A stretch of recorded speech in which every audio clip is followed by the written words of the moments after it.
ఎప్పుడూ కూడా అంటూ నిలవ చెయ్యడం అనేటటువంటి దోషములు లేని పదార్థం ప్రపంచంలో ఒక్కటే ఒక్కటి ఉంది.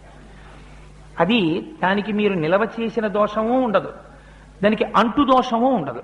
అటువంటి పదార్థం ఒక్కటే బెల్లం ముక్క. అందుకే తప్పకుండా బెల్లం ఇంట్లో ఉంచుకుంటారు. అది పరమమంగళ స్వామికి అవసర నైవేద్యం పెట్టేస్తే పొంగిపోతాడు ఆయన.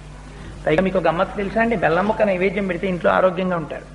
తూర్పుకి తిరిగి వంట చేసి యజమానికి అన్నం పెట్టినా బెల్లం ముక్క రోజు నైవేద్యం పెట్టినా మహాపుణ్యం. అందుచేత ఏదీ లేకపోతే ఓ బెల్లం ముక్క తెచ్చి అక్కడ పెట్టి నైవేద్యం పెట్టుకోవచ్చు.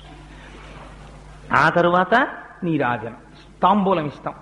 స్వామి కూడా తాంబూలం వేసుకున్నట్టు ఎర్రటి నోటితో కూర్చున్నట్టు మీరు భావన చేయాలి. అందుకే తాంబూలం సమర్పయామి అన్నాక ఒక్క క్షణం ఆగాలి. ఏదో రిచువలిస్టిక్ గా తాంబూలం సమర్పయామి అని తాంబూలం ఇచ్చేసాం అయిపోయింది అని కాదు, మీకు ఇక్కడ భావన జరగాలి.